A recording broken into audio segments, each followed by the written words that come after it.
Okay, folks, we're about to start. It's 7:15. So good evening, everyone, and welcome to this meeting of the Performance Management Scrutiny Committee. My name is Councillor Mick Radley and I'm the chairman. Members, please can I remind you that this meeting is being broadcast to the public via the Council's YouTube channel. As we move through the meeting, please can I remind everyone present to turn off their microphone when they're finished speaking. Before I start the meeting, I would like to welcome this evening Kerry Harding.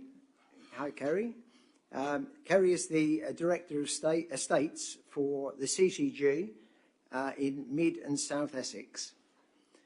Also, Dominic Collins, Corporate Director for Growth, and Emma Goodins, Head of Planning and Economic Growth. Who are all with us this evening, specifically for item 5. I also like to welcome in the stalls, the back, Councillor Spray, who's there, and Neil and Sarah. So welcome for coming along this evening. Okay, I shall now proceed with the business of the meeting. Agenda item 1 is apologies for absence. Do we have any apologies for absence from members of the Performance Management Scrutiny Committee? Chairman, we have apologies from Councillor Dervish and Councillor Renman, and we've also got apologies from Councillor Unsworth. There's no further apologies that have been issued to the Government Service. Okay, thank you very much for that. So if there are no more apologies, I will proceed to item 2, which is declarations of interest. Do members have any disclosable pecuniary interest or other pecuniary interest or non-pecuniary interest that they wish to declare this evening? Please state the item and the nature of your interest. No, it doesn't look like we have. So if there are no declarations, I'll move to item 3, which is minutes of the previous meeting. Please can I have a proposer to approve the minutes as an accurate record of the previous meeting of the Performance Management Scrutiny Committee on the 18th of May 2022. Councillor Courtier, thank you. And do I have a seconder? Councillor Rose. All those in favour? Any abstentions? One abstention. So 1, 2, 4, 1 abstention. Thank you. The minutes are approved, and I will now initial them.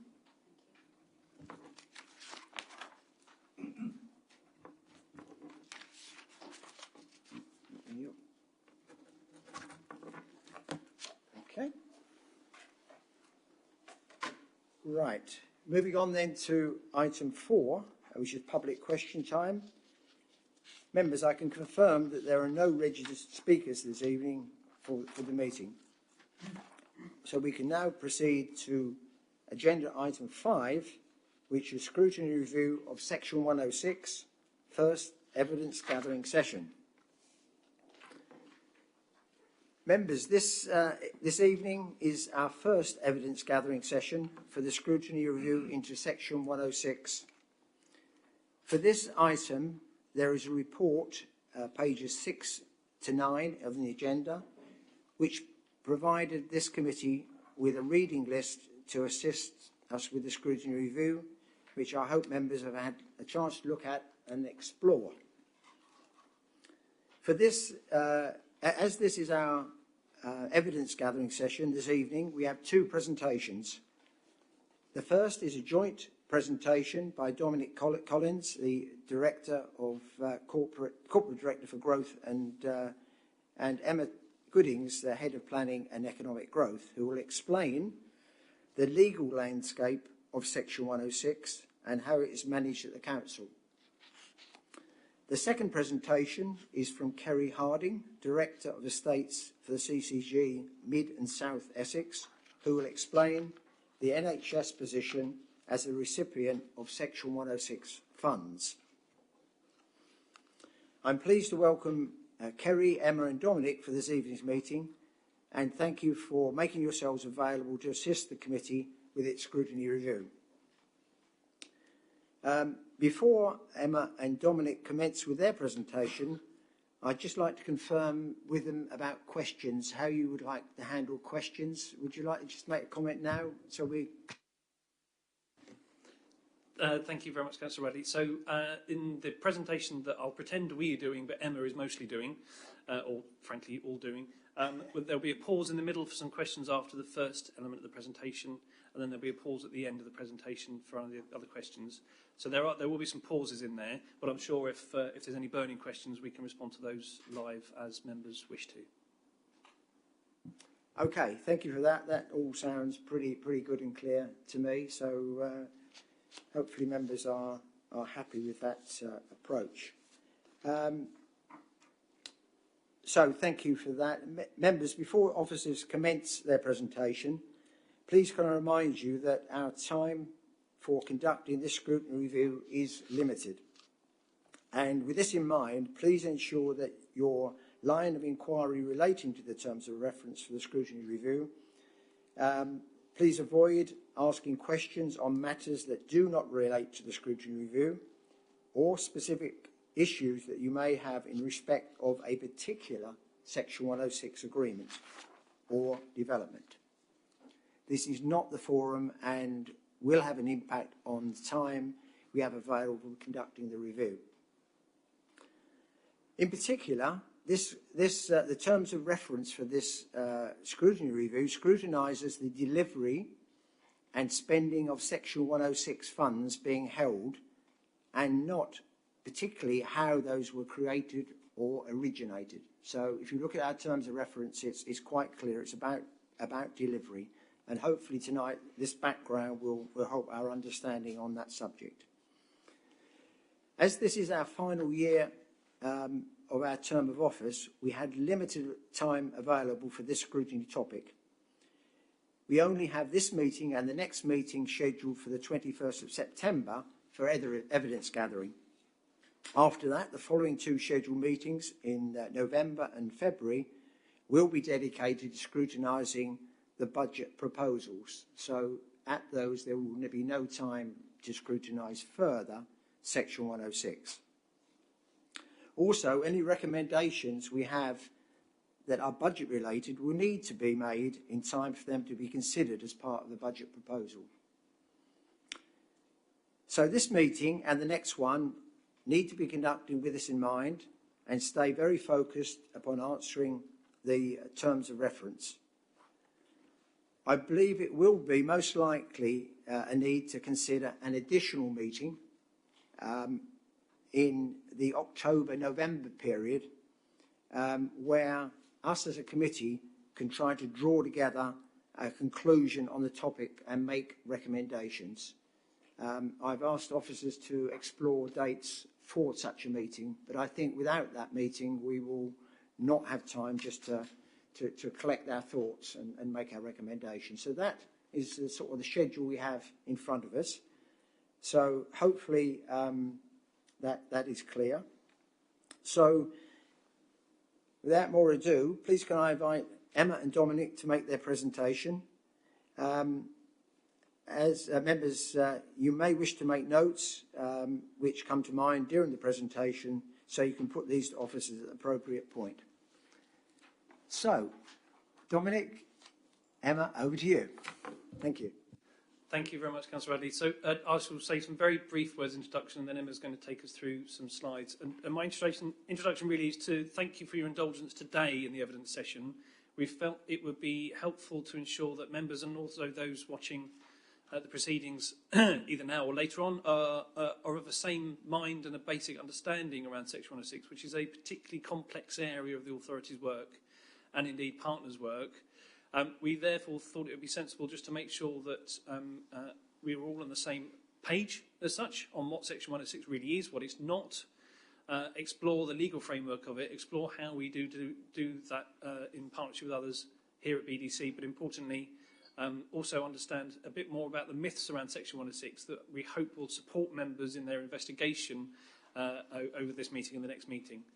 So I'm going to ask Emma to kick off, and as I said, there's a point in the middle of the presentation for some questions if you'd like, and there's a point at the end, but please do fire in if there's anything burning that you don't want to forget, and we'll do our best to respond to that.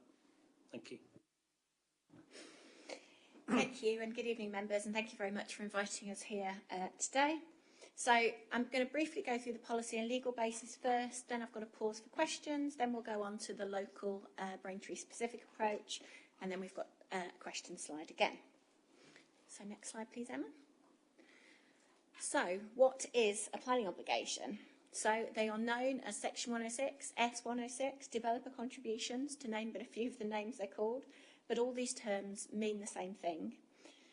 A legal obligation entered into to mitigate the impacts of development. And I think here we must remember that's very important around mitigating the impact of the development, not just to make some general improvements to the area. The legislation on planning obligations is based on the Town and Country Planning Act 1990, Section 106, which is where the name Section 106 then gets its name from. And a link to this was included in your background paper and is again on the slides there if you need it. It has to be entered into between someone, basically the owner of the land, and the local planning authority. Any other parties who want to receive benefits directly also need to be party to that legal agreement. Essex County Council, for example, is normally then a party to the legal agreement, but other parties, like parish councils, for example, aren't party to the agreement, and therefore Braintree can take funds for them and pass them on. So these agreements are legal agreements, and they are legally binding and enforceable. They run with the land, so regardless of whether you sell the land, the Section 106 agreement stays with it. Next slide, Emma. Thank you. So I talked about in the previous slide, the 1990 Town and Country Planning Act is the real basis for planning obligations, and I've copied here onto this slide this particular section. So you will see that criteria A to D is what a Section 106 agreement can do. You may just think of item D as if you're talking about Section 106 agreements requiring a sum or sums of money to be paid to the authority, but you can see that it can also restrict uses or require specific activities or land to be used in a specific way. It then briefly goes on the next slide please, to talk about what a planning obligation can do. So this indicates it could be a conditional or an unconditional obligation. Restrictions can be applied permanently or they can be applied temporarily. Next slide. And finally, members, in terms of the key legal points, Section 122 of the SIL Regulations 2010. Now, this provides the definition of the only reasons why we can ask for Section 106 planning obligations on a development side. And these are that the obligations must be necessary to make the development acceptable in planning terms. So this means otherwise the development wouldn't be acceptable and would have to be refused. That the obligation relates directly to the development. So that is the expectation or the reasonable expectation that new residents or employees could be reasonably expected to use the facility or have an impact on the capacity of the facility or junction, for example, and that it was reasonably related in scale and kind to the development. So a site of 10 homes, for example, couldn't be asked to pay for a new major road junction because it's not reasonable in scale, or a new school, but they could make contributions towards improvements to a local road junction or improvements and increased capacity to a local school. And this is something that we're going to talk about later, in particular around those towards contributions. Next slide, please. So turning then to national policy, NPPF paragraphs 55 to 58 is where the main section on planning obligations are. And again, this was covered within your reading pack, so I won't go into it in too much detail. But just to highlight those paragraphs 55 and 58 there, which are up on the screen for you. And they include that as long as policies in the local plan have considered all the infrastructure which we're asking for, and that it has a viability appraisal that accompanies it, then actually when we're asking for contributions, they should be assumed to be viable. Next slide. And then the NPPF follows down into national guidance in the National Planning Policy document. Now, this has a really detailed section on planning obligations in it. Again, the link was in your reading pack and is on the slide. There's lots in there on various things, including the topics that are on that slide there. So I would recommend, if you were going to read one piece of this policy legal background, you read that section of the NPPG. Next slide. So what does all that we've talked about just mean? So it means that obligations should only be used to make development acceptable where otherwise it would not be. Section 106 is a negotiation on each and every planning application that is submitted, which is a major application, so over 10 homes. We need a strong policy basis in order to ask for those contributions, both from Braintree District Council when we're looking at our contributions, and also from other authorities like Essex County Council or the NHS. They also need that best policy, that position of evidence. Once we've secured a Section 106, it has to be delivered and has to be spent in line with the legal agreement that we've just signed. We just talked about it's a legal agreement, it's a legally binding agreement. And anything that is open space must be publicly accessible open space. So it must be something that the public can have reasonable access to. Now, this could be a private club as long as there is an option for pay to play. So you don't have to be a permanent member, but you could pay to hire a tennis court for an hour, for example, without being a member. And also, crucially, it cannot be around remedying existing issues, or it cannot be general maintenance of existing facilities. So, for example, if you had a playground that required some refurbishment or a village hall that needed some work to the roof, those things wouldn't normally be acceptable within Section 106 agreements. Next slide. So I wanted just to take a minute here just to talk about potential future changes to Section 106. I've talked about the legislative background and the policy background as it stands, but the Levelling Up and Regeneration Bill proposed to completely change the way that we deliver planning obligations, and I thought it was important for this committee just to understand where that is. So the detail in the bill is quite sparse at the moment, but what it talks about is a locally led tariff. So instead of that negotiation point that we've talked about, this would be a standard charge locally set, which would be levied against every square metre of residential or commercial or retail space. So this does have its advantages if it's set to the right amount and collected at the right time. And as long as there is a mechanism to continue to secure things like affordable housing on site and open space and other things on site, that's something that we really want to continue to maintain to do. We think it's important that new developments of size have open space, affordable housing, etc. on site themselves. But we also want to make sure that the money is collected and be able to be spent at the right time. Now, within the bill, there's a reference to the fact that the final planning obligations could be related to the final, the completed development value of the site. You wouldn't know the completed development value of a site until the site has completed. So that brings about a worry that you wouldn't get the Section 106 until the end of site development, which for a large site could be 10, 15 years from when permission has been granted. So that's something that we are really carefully watching, and I know that it's been raised in Parliament as the debates as to the detail of the bill go forward. So it's all up in the air at the moment. We are waiting for more guidance, but as I say, I just thought it was important just to reference that for you, because it is probably a very different way in which the money will be collected, and we're not sure at the moment then what that impact would have on how we spend the money. So I think I've got to the end of that sort of policy and legislative section, so happy to take any questions there if anyone has any. Okay, members. Yes, Councillor Caudle. Emma, thank you. This may be a very basic question, but why is Section 106 money not allowed to be spent on remedying let's say repairing a playground or putting loos in a village hall or something? Why is that specifically excluded? So that's the regulation 122 of the SIL regs with those, with those specific things within it that guides us, and that's all that we can do. So we can only act within government policy as permitted. I presume the reason why they've done that is because they want to make sure that there is new provision for new residents. So an extension to a village hall, say, would be fine, or a new playground would be fine. So you've got an additional service for those new residents or that new business.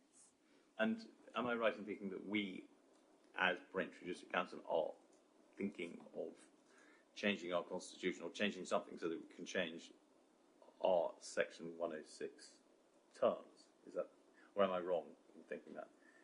It's not something that I'm aware of. I mean, the Section 106 are legal agreements that we have. Each one is an individual agreement, and the policies that they are based on are the policies in the local plan, which is now the local plan that you adopted on Monday. So it's not up to us as councillors to change our own application of the Section 106 rules. It has to be changed nationally rather than locally. If it's something like maintenance of facilities or repair of facilities, Yeah, then which is absolutely, what- yeah, it would be something that would have to be changed at a national legislative level. Right, thank you. Okay, yeah, Councillor Rudd. Thank you, Chairman. Thank you for the presentation, Emma. Just one question for clarification, really. Currently, who decides if the 106 is reasonably related in scale and kind to the development? And would that, as your slide indicated, that the tariff would take out that, shall we say, I'm going to say argument, but the difference between what the developer thinks they should pay and what the planning authority feels is commensurate with the size of the development. So who decides that? Thank you. Thank you. Thank you. So, I mean, basically that's the negotiation point that we have on each development, and the District Council on behalf of the infrastructure providers would put forward a list of things that it thinks are reasonable and proportional to the development, and the developer will question, push back, make suggestions, and that's where I talked about the evidence, which we'll come on to in a minute, of the evidence in the local plan and the background. That then gives you the tools then to say, actually, this is reasonable and this is why. The tariff, it depends on how the tariff works. If the tariff works as SIL works, you can spend it wherever you like. So SIL works that we could collect money from a development in Sybil Headingham and spend it in Hatfield Peveril. So SIL doesn't have that same specific relation between sites.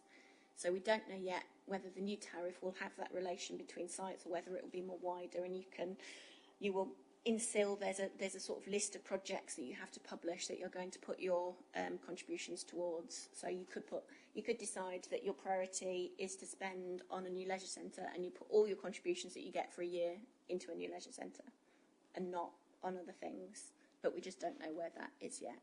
And I did, on the evidence sheet, I did put a couple of examples of SIL policies that exist in Essex at the moment, Chelmsford and Southend, I think I put on there, just so you can see an example of how a SIL type approach works. Thank you. Any other? Yes, James, yeah. Thank you, Chair. Thank you, Emma. I've got two questions, if that's okay. The first is there a time limit on when the Section 106 money must be spent? And the second part is, does the money have to be spent within the area of the planning authority, or could you spend it on something that's close but in a different district? Or So there is a time limit on when we can spend the obligation, so that is set within the legal agreement. So it will specify a certain time limit, and if we don't spend within that time limit, we'd have to give the money back to the developer, which we don't do. Interesting question around whether we could spend money on, say if we were building something in Buell's Hamlet and we wanted to contribute towards something at Buell St Mary. I'm guessing we could do, but it would be an interesting discussion with the local community and the next door district, but I don't think there's anything to stop us from doing that. Okay. Yeah, thank you. Just like to ask the question, I'm more concerned about the future changes, really, and the SIL-like potential tariff. Will that actually drill down to just a property rather than the limit of 10, do you think? So that would have to be a change to government policy as well. So there was a time, some members will remember it, when we were able to collect planning obligations from sites of 5 or more. We collected affordable housing and other things from smaller sites, but the government deliberately increased the target, increased the minimum number of houses to 10 because it didn't want to impact on viability of small developments and the small builders who tend to build them. We'll have to wait and see whether the tariff applies to major development again. I suspect it probably will do.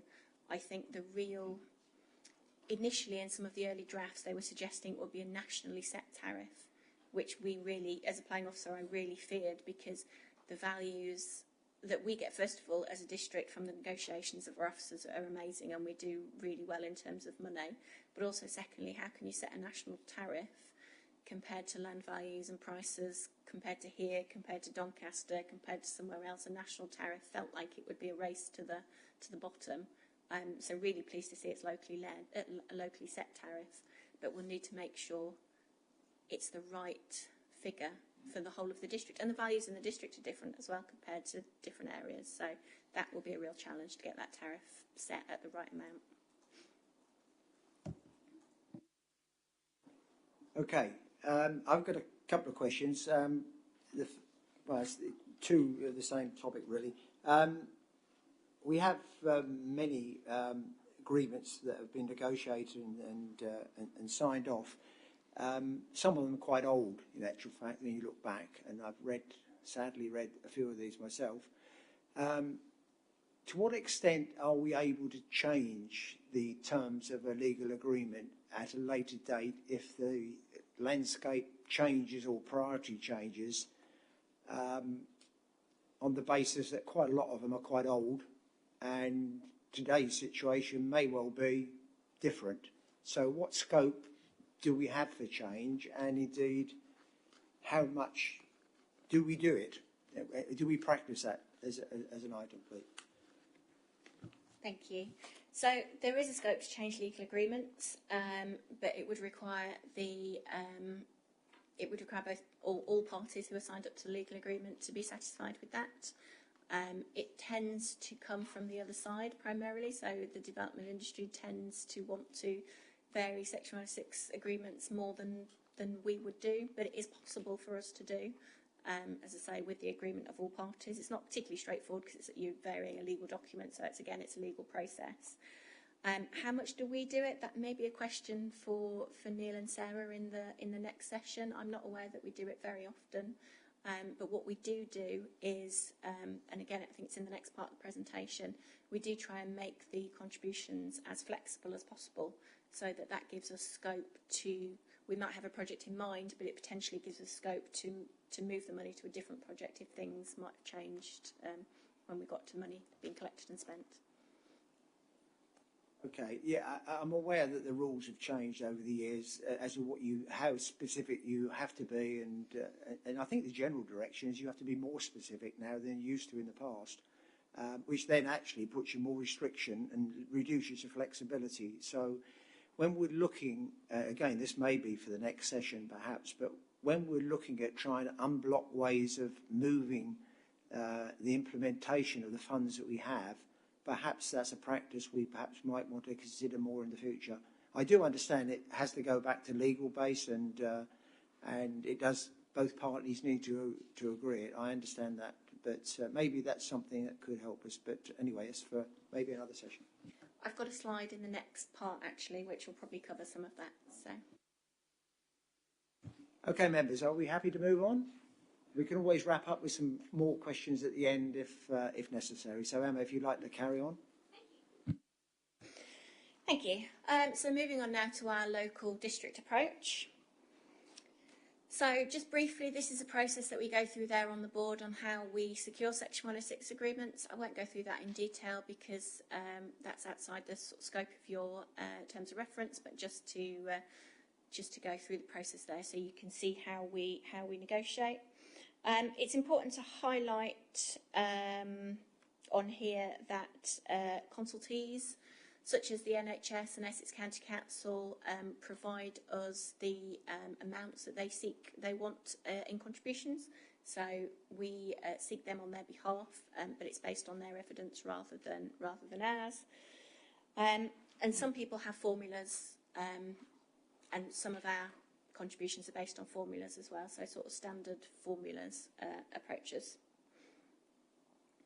And I think, as I've said already, this was previously based on the core strategy and the, in open spaces terms, the open space SPD, and now it will be based on the policies within the within the new local plan and the evidence that supports the new local plan in the open spaces strategy. So next slide. So we've mentioned, I think, already a bit the evidence base for how we collect Section 106 agreements. The policy basis for that collection is within the local plan, and the policies, in order to be included and in order to be passed by the planning inspectorate, those policies have to be based on evidence. So I've put a link at the bottom of the page there to the evidence-based documents on the local plan. There are a lot of documents on there, not all of which will relate to Section 106 contributions, but in particular the affordable housing viability study for the benefits of this review, the open spaces strategy, which incorporates a playing pitch strategy and indoor sport and recreation as well. It's a very large document which you can find on our website and is the primary evidence-based documents for the open space policies within the local plan. And we also have policies on transport and infrastructure and other things.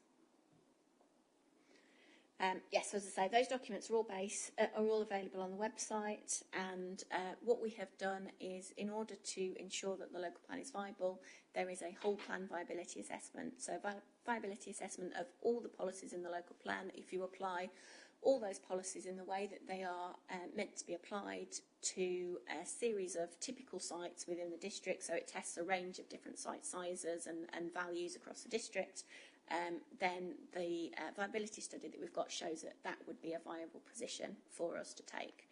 If we start asking for too much, then the viability appraiser would say, actually, you can't ask for that much money because you're making development unviable, and government is very strong on ensuring that development remains viable. So luckily we have a viability appraisal that shows that the local plan policies are viable, so that would add in affordable housing, open space, all the other contributions and policies, and shows that they should be viable with the vast majority of sites. Next slide. So again, noting the terms of reference of this group, I wanted to specifically talk about the Open Spaces Action Plan. And I wanted to spend a few minutes on this because I think there are some misunderstanding of the OSAP, and I'll call it the OSAP's purpose.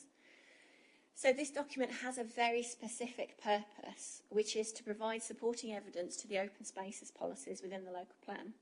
It is not a list of all projects which might be of interest to parishes to carry out, which aren't involved open space.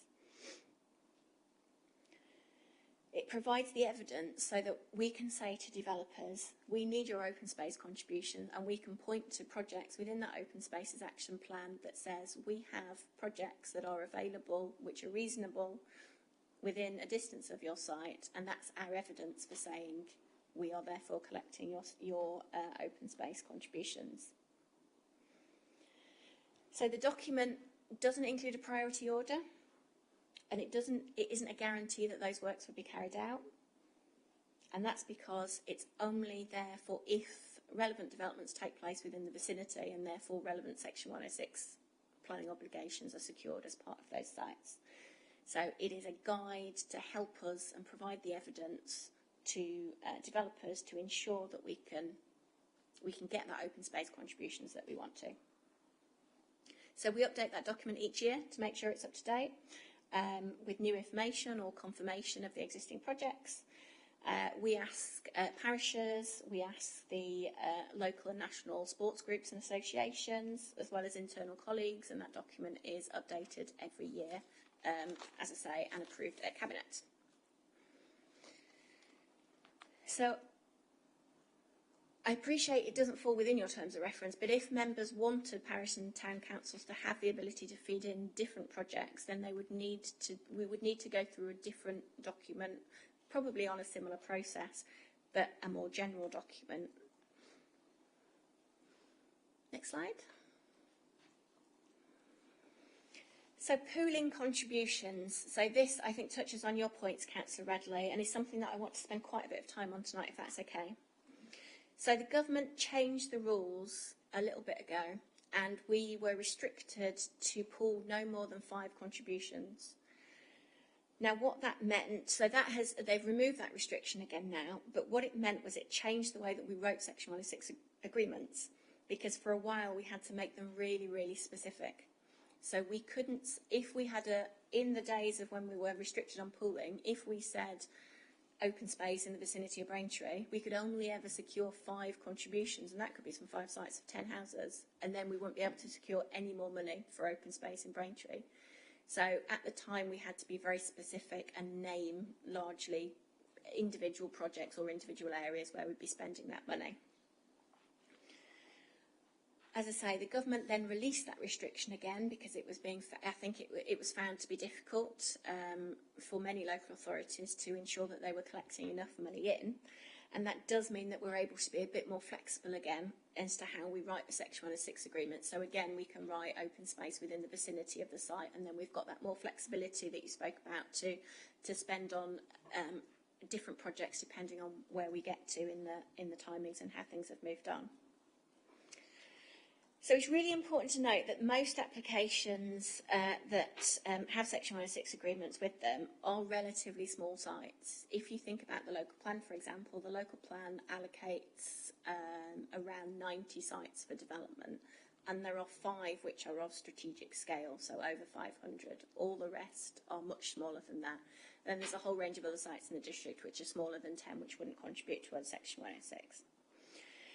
So it means that these sites do not provide open space facilities on site. They may provide small playgrounds for smaller children, but they don't normally provide the larger scale open space facilities on site, particularly playing pitches and indoor sport and recreation facilities. And neither do those sites contribute enough money to pay for a whole new facility by themselves. So as an example, a 3G pitch can cost upwards of £800,000 for one pitch, and a development of 20, 50, 100, 150 houses is not going to contribute that sort of money to the playing to that particular part of open space.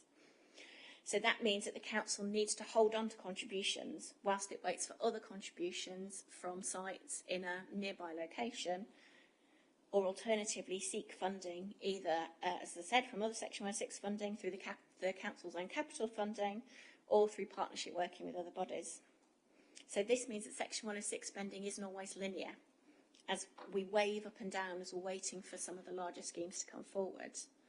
The members will remember the Cabinet decision recently on the Maltings Lane community buildings, which is proposing to spend almost £1.8 million of Section 106 funding on that element of it. So you can see it will wave up and down as some of those large projects come in.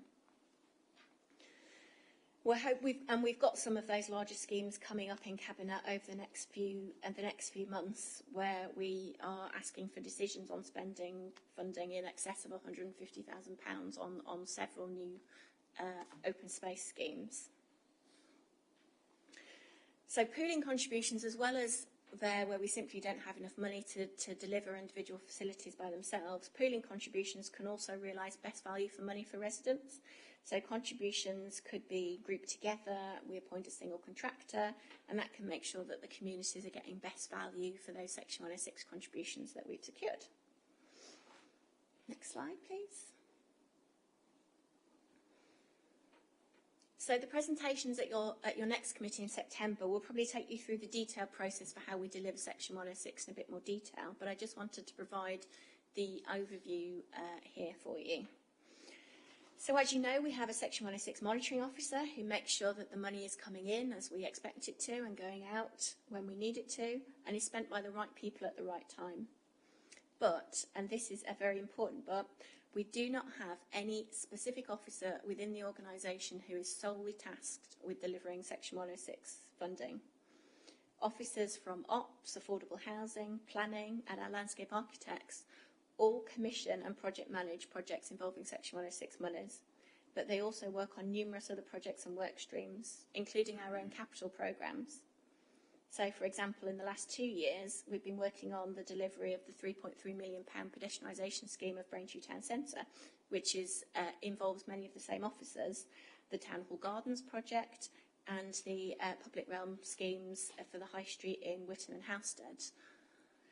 These all are delivered by the same officers as those who are delivering many of the Section 106 capital projects as well. I also cannot talk about the work undertaken by the teams in the last 2 years without mentioning COVID, I'm afraid, and the impact that that had on staff and delivery. In those dark days of the first lockdowns, you'll remember we had to pull all our contractors off site, and in some cases staff were needed to deal with emergency COVID situations and issues, which meant that they are able to spend less time on Section 106 projects. When contractors were able to get back on site, many had to work slower due to social distancing rules, and they had huge backlogs of work, and they also had difficulties in getting materials, and all these led to delays across the whole of the industry in delivering projects, and that continues for both the building industry and the public realm industry today. So briefly through the process, there's a regular meeting that takes place with all those involved in spending Section 106 money. They consider the money which is being received and identify a scheme in which it could be spent, noting as per the previous slide that may actually be putting the money aside until other funding streams come on board to deliver a specific scheme. So spending on projects within BDC is generally prioritised on the deadline for spend. So as you asked earlier, Councillor Coleridge, each Section 106 agreement has a deadline within which we must spend it. If we don't spend it by that date, we have to hand it back, which we don't do and we don't want to do. So this is a key part of our risk management to ensure that those amounts are spent in the order that they run out. We then identify the projects, as I say, and then we have to go through the usual procurement and decision-making processes and thresholds at the council, which can add project time, again, to make sure we get those decisions right and ensure that they're commissioned in the right way, again, making sure we're getting best value and that we have the appropriate member and senior officer sign-off. It's also worth noting while we're talking about spend that Braintree is happy to support parishes and town councils who wish to go ahead and spend their own money allocated to their own areas, providing that the council is assured that the processes and best value are being achieved. And there's a long-standing process document available to all parishes and towns, which particularly talks about how to spend contributions of less than £10,000, so those smaller schemes, often coming in the smaller villages that have had relatively small levels of development. And we're working on a standard process for being able to deliver larger projects. Next slide. Finally then, just on the information that's published around Section 106 agreements. So all major planning applications go to Planning Committee now, and within those reports you'll see the planning Section 106 heads of terms. So that will give you the broad details of what is being sought with each development without the legal language and everything that goes alongside that. So that's available for Planning Committee as they're making those decisions. Once those decisions have been made and sites have been approved, when the legal agreement is signed off, the legal agreement is available on our planning portal with the planning application. So if you wanted to look at the contributions secured from a particular site, you can look that site up on the portal, and the Section 106 agreement will be there, so you can check back and look and see what has been secured if you wanted to. And in your reading list, I sent you a link to a fairly standard Section 106 agreement, so you could get a feel for sort of what they look like if that was of interest. So the last 2 years, we've also been required to produce by government an infrastructure funding statement, or an IFS. So these are published on the website in the Section 106 section of the website. And they are published in a format stipulated by government, so there's a specific way in which we have to record the data, which can make it more tricky to understand, but unfortunately government wants a single approach so that it can collate everything across the board. So that does mean that we don't have too much wiggle room in how that is presented. And just for certainty, our IFS only relates to funding that we hold. So if you are looking at contributions which may have been sought and provided to Essex County Council on highways or education, then those would be in the separate Essex County Council infrastructure funding statement. Finally, if members or parishes want information, and they often do, on the amount of money that we are holding for their parish or their particular ward, then Sarah's very happy to provide bespoke spreadsheets for parishes and town councils to do that, so they can have a look and they can make those decisions then if they want to go ahead and look at spending their own money. So finally then, Emma, on to the final slide. I just wanted to go through a few mythbusters, now most of which we've spoken about through the presentation, but there's just a few things that I wanted to highlight here.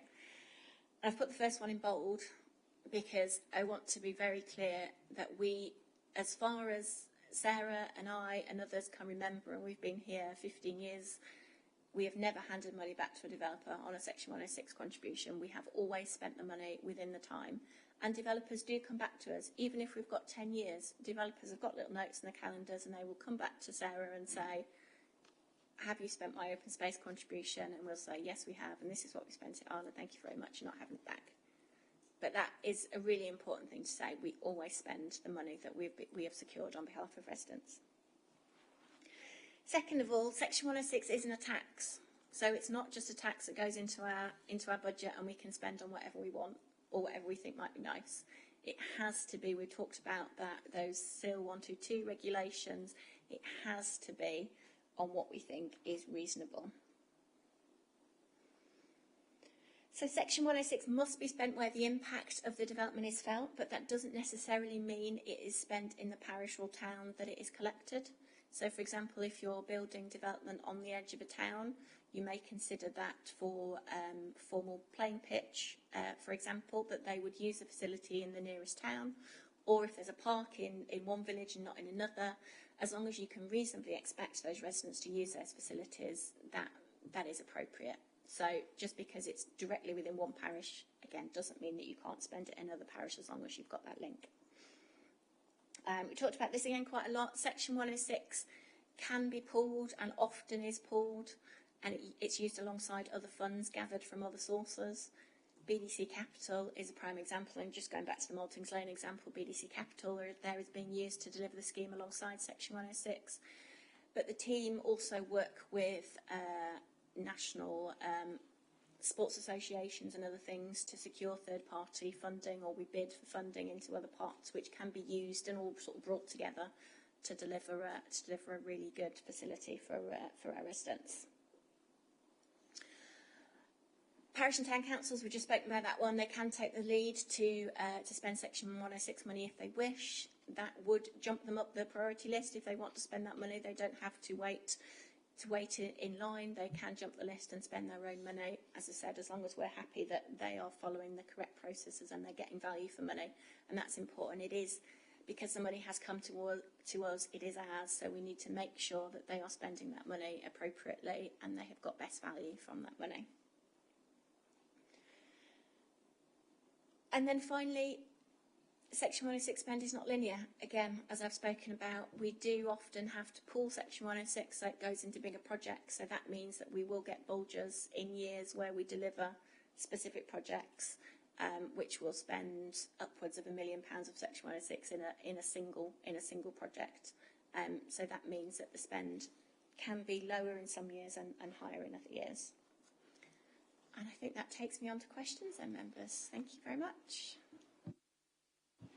Well done. It was a good run through, I think, in terms of content to give us a good, lot better understanding, I believe. So let's go for questions. Councillor Rose.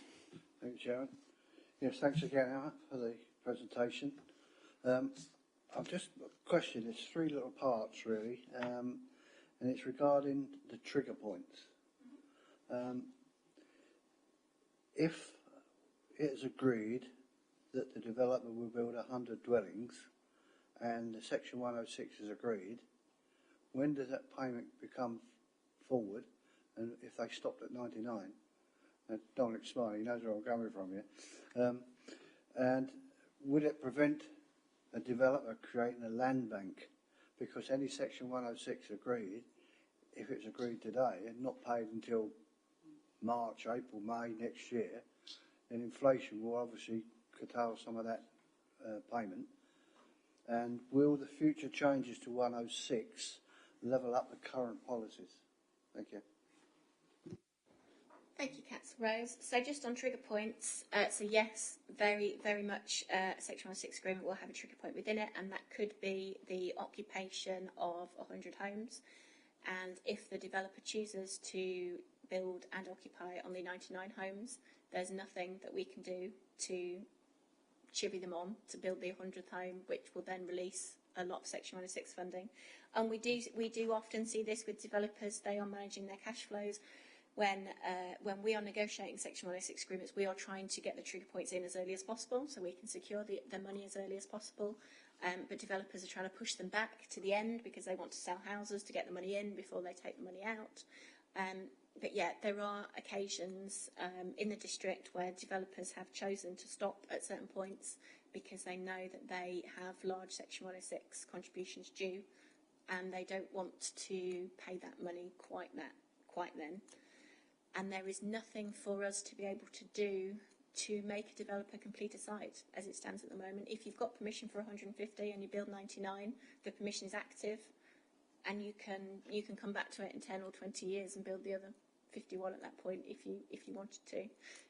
So our contributions are generally index linked, so you will get additional funding as things go through, which is obviously that is positive. Some of them are fixed sums and some of them are index linked. But yeah, it is a real sticking point in the system sometimes that. And it doesn't just impact on Section 106, it impacts on housing supply and other things. As you say, developers can land bank because once they've started, there's nothing that we can do to get them to complete. Yeah, the last question was about the levelling up with any future changes. Would that be helpful to a local authority's planning if the legislation was there to do the very thing you just suggested about maybe pushing them along a bit? Thank you. So we've certainly talked about it in planning circles over a number of years to how we can remedy that situation. I didn't see anything immediately in the bill, but that hopefully things will come through in the detail. There's been talk in the past, for example, of starting to levy council tax on houses that have permission that aren't built after 5 years or something, which would then, give the developers paying a charge. Therefore, the theory is that might help them move things along. I'd be very hopeful that the new guidance would do something to remedy that, but I haven't seen anything as yet. Yes.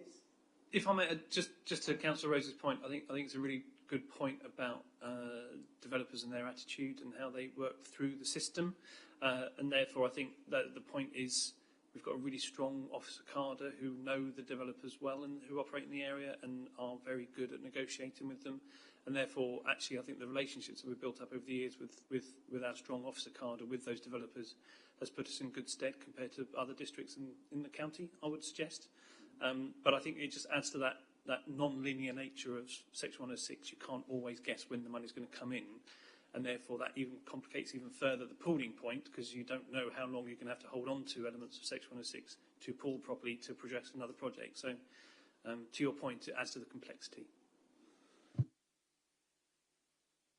Okay, any other questions? Yes, Councillor Caudle. Thank you. Emma, I'm sort of trying to think this through while composing my question, and I don't want to get onto the wrong subject, but planning is often in the 4 very local wards who elected me incredibly contentious or controversial, and people are sometimes very angry about what is being built anyway, and pooled initiatives or pooled Section 106 developments, especially if they're deemed of benefit but they're not in the parish, send people potty for months and months and years and years and years. Could I say, I mean, I share my ward with a planning genius, but she's often busy doing planning stuff. Could I say parish councils take the initiative? Because if you don't say we need this, it will be decided by the developer and the district council officers on your behalf. And it might be some way away because it will be deemed of benefit to the people who move into that development. So, in other words, when we go to parish council meetings, do we say, guys, look, there's an application in, you can see the heads of terms. If you've got something you think is better, put it forward. I mean, I'm just trying to pacify, or at least do the best by my constituents, if you see what I mean. So the first thing I would say is to absolutely encourage all the parishes, and the vast majority of them do now, update the open spaces action plan every year, because that is their wish list of projects. They may be able to secure some of them through other means, but if they put them in there, that gives us a good indication of what they're looking for and helps us to secure that. The second thing that I would recommend for parish and town councils is you will get developers who want to build in your village or your town. You may be supportive of that. You may think that it is the worst thing that could happen. But I would strongly suggest that parishes and town councils engage with that process, if only to say, I don't like your development, but if you do get permission for it, we would very much like to see A, B and C on the development. And that's not to say that the developer might not be able to, that might not be viable, it might not be reasonable, but that gives the developer a good indication of if you're looking, you know, if you've got a piece of open space that you're looking to turn into a play area or whatever the project may be, that, or you want something delivered on the site itself, that is a good indication of, you know, you ask the developer when we've got to committee and we've got to heads of terms, it's too late because the negotiation has already taken place. Okay, while there's a thinking, I'll fire in a couple of questions. I guess one of them is frustration I had about some of this for a very long time. The Open Spaces Action Plan, I understand, and you quite clearly articulated the reasoning and the purpose of it, and I totally agree and understand that. But it's not an action plan. So my appeal, I guess, really is just to rename it into something that it really is. It creates the wrong perception. Actually, it creates the perception that there's some action happening, and in actual fact, it isn't. It actually is a list, of evidence list, that supports the purpose which you articulated, and it's just a question of terminology. It just sends the wrong message, in my view. So that's the first point. Going back more fundamentally to this subject, and I guess it really is the heart of why we've launched this one, really, is that there is a big frustration amongst the residents, and I'm sure many of other members here as well, that we go through the process of a developer applying for permission. There is Section 106 funds agreed, actions agreed through the process, gets signed up, and as a town council or even a district council, our argument could be, okay, look, you don't like it, but we've got this, right? But, and it applies to NHS as well, perhaps even more in actual fact, but we'll come on to that in a minute, is that they don't see the evidence of this stuff being delivered. And it comes back to the crux of the reason for this scrutiny, because it just ain't working. I understand all the background reasoning behind perhaps why it isn't. Okay, I understand some of those. But in the perception of the residents receiving this, they just don't see the infrastructure happening, right? And that's their expectation. And it's their expectation that we as a council have to deliver on. So it really comes back to the heart of this, really, what we can do to change that for the future. As you know, looking at the infrastructure spending statement, the council is holding £6 million, or indeed held for the last two published years, £6 million roughly, in funds that have been received. This is not waiting for the money. Money's there, okay? And when you examine that, yes, there are some large projects which I totally empathise and understand, where there's some big sums of money, particularly community buildings where you're grossing up sums for a big bang later on. And that I can understand and is easy to explain. But what isn't easy to explain is when you examine the figures and you see that within that £6 million, there's over £3 million, probably £3.5 million roughly, of open spaces action plan money that hasn't been spent. And if you look at the detail, that covers 204 line items. Now, yes, some of those may be waiting for grossing up, for sure. I do understand that.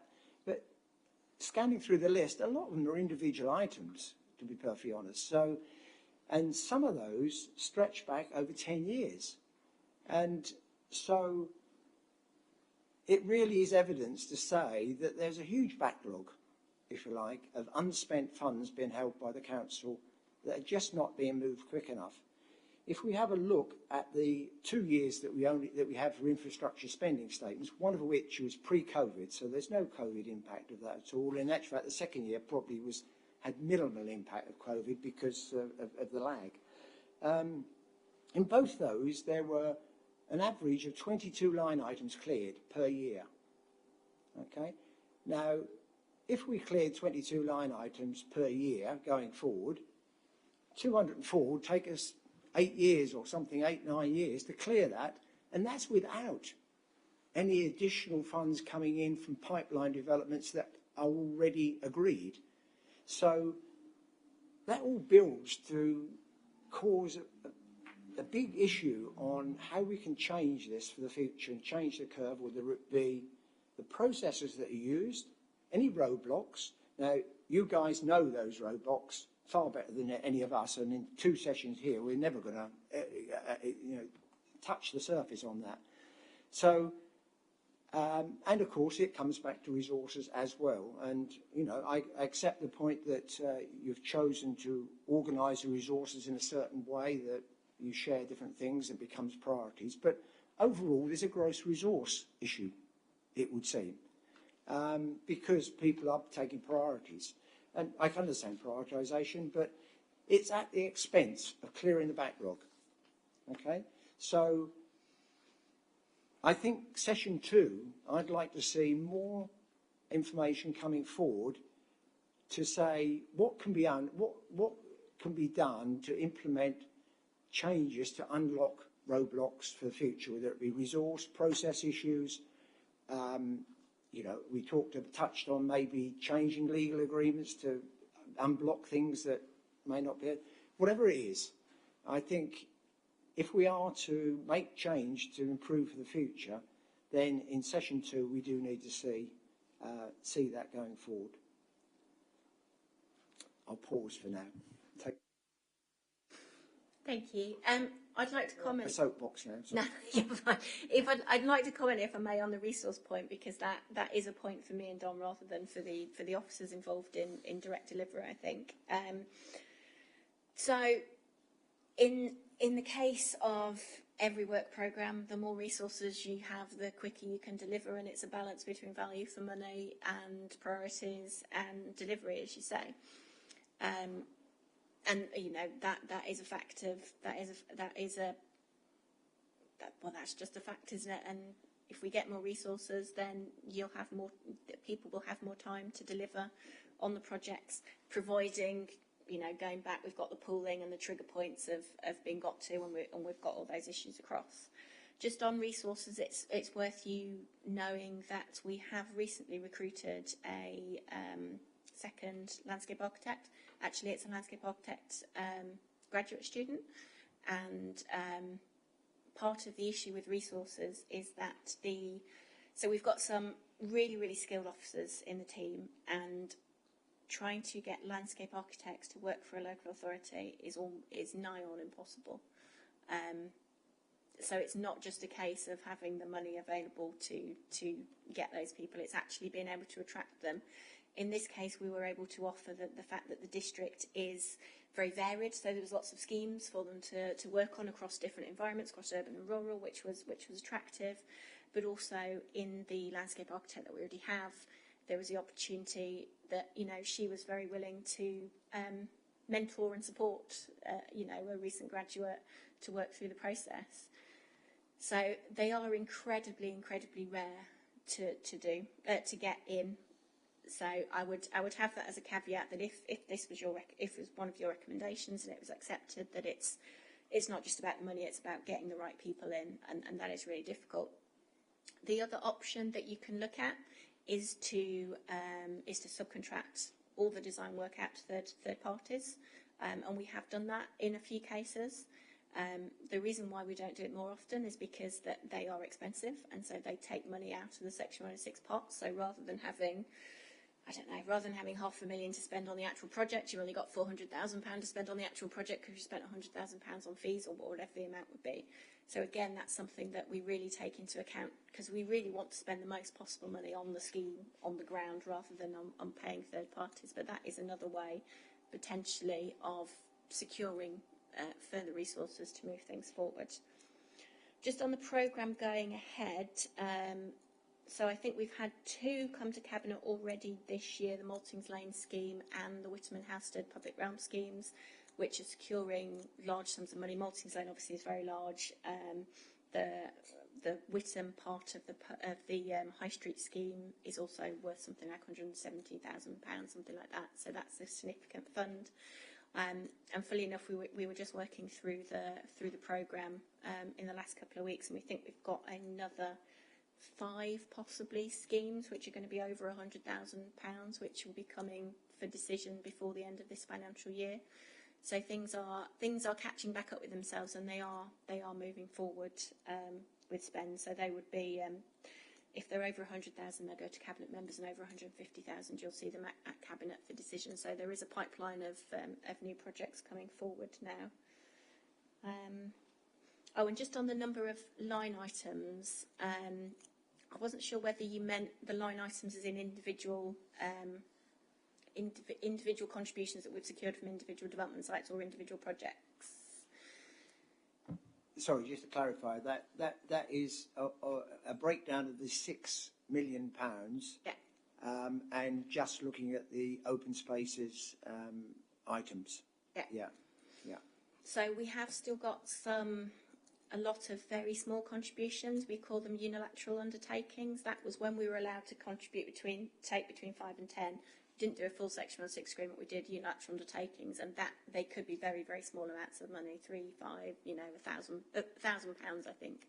A lot of them are. So there's a lot of small ones which we sort of bulk up and spend all at once, or we add to other projects as we need to make sure, because they are not particularly restricted at all. They're restricted by area. So Whittam, Houstead, etc. But they're not particularly restricted on other things in terms of open space, which allows us a bit of flexibility on those. And I think that was probably all I wanted to say in response, but I'm sure Don will have something else to say. If I may, yeah. So, and given the time tonight, I'll just keep it very short because we can definitely spend more time on this next time, and I'm very, very keen to hear Kerry's presentation. So, just 2 points really. I suppose one. Is around, I think you said yourself, Councillor Radley, it's difficult to understand and explain. I think there's most definitely a communication point here, and I think picking up Councillor Courtault's point as well about residents' perceptions of what Section 106 can do and what it's there to do. I think there's a really big job around communication. Now, I'm not a planner, and I spend a lot of my time trying to help people understand planning. Trying to help residents understand the planning system in one sense is one difficulty, let alone understanding Section 106 contributions and developers' attitude to Section 106 contributions and the like. So I think there's probably a very big theme about communication, which I'd be really keen to pick up probably the next time.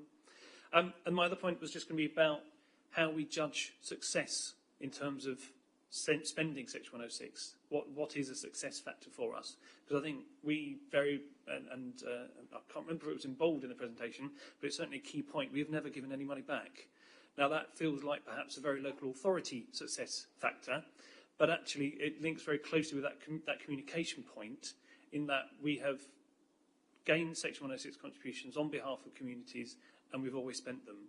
Now I absolutely appreciate the timeline, the impact of developments being seen in the community and the lag time of them seeing, any perceived, I'll call it benefit, but any mitigation of those developments, that is an issue, absolutely. But I think that the core for that, for me, which again we might explore next time, is what you determine as a success. I'll determine as a success personally that we're going to spend at least, roughly a third of the section of the £6 million or so pounds that you referenced over the next couple of years. Now that feels like quite a success given the quantum of money we've got, but I think something perhaps we might explore after Kerry's presentation in advance of the September session is what's the additional information that we can provide you to support that conversation next time. I think you very helpfully raised some data issues there. Maybe there's some data that we can share that sits behind some of the investment statements and other work.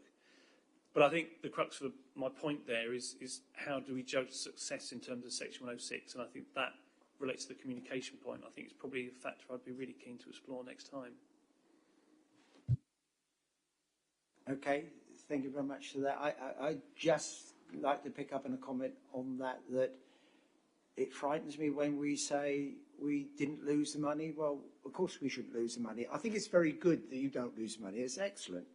But in actual fact, it's quite often to secure it at the end of a 10-year or 5-year programme when it should have been done about 4 or 5 years earlier is a not very good measure of success, I would suggest. It's very good that you don't lose the money, but it's way out on the timeline, which is really not where it needs to be.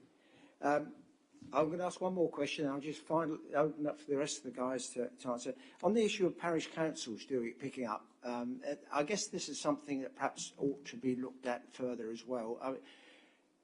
Fundamentally, parish councils are not resourced or set up to do this type of work. Okay, I accept and understand there are certain projects where it could work, and it has worked. I've experienced a couple there where it has worked quite simply, but the constraints that you put, or this council puts on town councils and parish councils to do that, I believe are too stringent. Now, perhaps that ought to be reviewed, and maybe there should be some discussions with them to try and, shall I say, relax or amend some of that.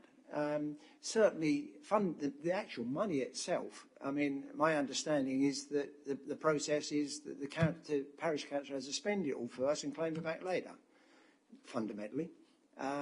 Now, they may not have that money, we talked about in Helsted there was some tennis courts for about £200,000 spend. Even Town Council of Helsted has not got that sort of money sitting in reserve to spend on something like that. It's an impossibility. It's a non-starter. So maybe we need to look at some of the roadblocks because it is an avenue where we could have some benefit, certainly on some of the smaller items, and maybe there is a communication thing there that can help push that a lot further as well. So I'm happy with the process, but just make it as simple as you possibly can and easy for them to deliver. That will help as well. Thank you. So, at that point, I will... Councillor Radley, would you accept a response to absolutely, that? yes, absolutely. Thank you. So I was just going to say, absolutely take on board making the process as easy as possible. It's important for our auditing purposes, though, that we follow a very similar process that we follow ourselves if parishes are going to spend that money. Get the point as well about putting it out first. I think there's always a conversation to be had with the finance team if there are if that is the issue that is preventing a parish or town council, for example, from delivering the funding. But yeah, it's definitely something that we want to look at. And as an example, going back to SIL, so this could possibly come up in the local set tariff. If an authority has SIL, then the local parish automatically gets 10% or 25% of it if it has a neighbourhood plan in place, and that would go to the parish council to spend. So the district council wouldn't be spending that; the parish councils would be spending it on whatever they wanted to. So, completely recognise there's a massive resource issue, and some parish councils have got specialisms on their parishes, which means that they're much more able to do this, and others really don't. So it is a real mixed picture, and we understand that some parishes haven't got the capacity or the specialist skills to deliver, but we always want to give the opportunity to those that do want to do that they can, and we can certainly have a conversation about how we can make that process easier. Okay, members, before we move on, is there any final questions on this before we ask Kerry to hit the floor? Good. I think we're good. So thank you very much, guys, for responding to the questions and the presentation. I think hit the spot pretty good in terms of content, not going too heavy, but give us good information. So thank you for that. So, Kerry, please, over to you. Thank you, Councillor, and thank you for inviting me along this evening. So just a brief presentation to run through some of the process that we have, and then also just to identify some of the monies that we're holding and some of the projects that we're looking to spend those fundings on. So next slide, please. So as I say, just a brief overview really of the process that we have for health at the ICB as we now are. So we do have a single point of contact, which was a massive and significant step forward from when I first started back in the NHS in 2014. I think it was quite a disparate process, and people weren't really sure who to contact. So we've made and come forward leaps and bounds in that way. And actually, we are one of the first ICSs to employ a specific planning policy officer. So that's something that we're sharing success now across the country, and also sharing the job description and the way that we work. So that's actually really helpful, and I think it's really improved the relationships we have with local authorities and given that dedicated time and dedicated person to addressing local development plans and planning policy. So as I say, we regularly liaise with all local planning authorities. We need to ensure that the process that we've adopted remains current, and that we're aware of all the current policies and changes so that we can keep up to date. We also want to keep up to date with changes to local development plans, trajectory changes and outcomes of planning applications and mitigations requests. So again, we want to make sure that we're aware at all times of monies that have become available and any issues that might be arising. All consultation documents on behalf of health are responded to from our single point of contact. So we do have liaison across the health system as an ICS, and then so we pull that together to give a simple and one response to the planning authorities. Major applications, so those are above 500 dwellings, are presented and discussed at our ICS Estate Strategy Group. So we actually have representation from across the system to make sure that all areas across health and care have impact and input into those responses that we prepare for you. And if necessary, if something is pretty significant, garden communities, etc., then we are forming separate working groups to establish what we need to do in terms of responding to those major infrastructure applications. And that does include liaison with ambulance, police and fire. Next slide, please. So I thought I'd just put up so you've got some detail of the formula that we use, because I know often we get told that we don't ask for enough monies, but actually, as I say, we have to make sure that it's a robust formula. What we don't want is to put in too much and get knocked back and we end up with nothing. So we've actually worked really hard on the formula that we have, and we do keep regular view on it. So if you look back to some of our planning responses that we've done probably about 18 months ago, you'll see our formula was about £2,300 a square metre roughly. Obviously we keep that under review, and as you can see now our rate has gone up to £3,015 a square metre. So the way we look at the moment is that we base our responses on primary care. It's evidence that we can provide, it's things that people see, and of course the primary care facilities are placed within localities. Rather than with the acutes that cover such a broad section, it would be very difficult to prove the fact that a particular service in a particular acute hospital has been affected by one small development. So that's why we work from primary care elements. We work on a 1,750 patients perspective, which is an average list size for a single GP in optimal standards. So that's what we look at. And if we look at our standards for developing and delivering health buildings, we have to refer to what we call health building notes and health technical memoranda. So if I was to develop a single site for a single GP list, we would need about 120 square metres of space. So that's where those figures come from. And also, as I say, when we're looking at increasing capacity as a result of development, we look at extension, refurbishment, reconfiguration and new build. So in order that we've got a fair formula, that £3,015 is an average of those different types of projects. We base the number of patients that we expect to be generated by development on the average household list size from the 2011 census. That's the latest information we have to date. It's nigh on impossible at early stage of development to understand exactly the number and types of housing and the types of people that move into those properties. So again, a fair way to assess that that we use across the board. And then when we're looking at whether or not we have capacity in the system, whether we can absorb the additional need from developments, we look within a 2-kilometre radius. As it says there on the slide, this is considered a reasonable distance to access services without the need for the car. We have to consider reduced car journeys, creating healthy and sustainable communities. So that's all wrapped into that one planning formula. Next slide, please.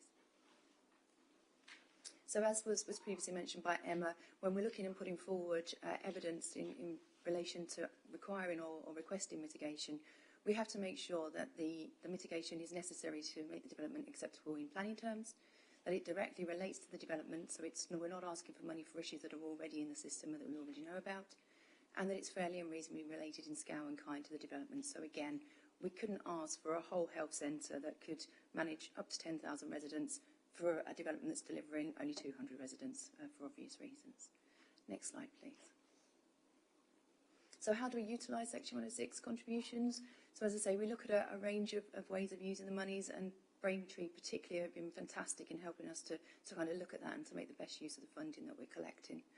So in the main, we looked at reconfiguring existing premises, building new facilities, IT infrastructure, which in turn can increase capacity and provide additional services, refurbishment of existing estate, extension of existing premises, and fixed equipment, which may mean that we can provide different services and again help with waiting lists and other elements of diagnostics within the community as well.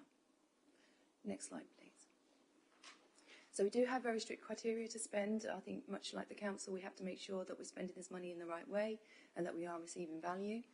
Section 106 and SIL funding that we receive is considered within the NHS as public monies, and therefore the way that funding is applied is the same way as NHS England capital, and is subject to the same prioritisation and approval process.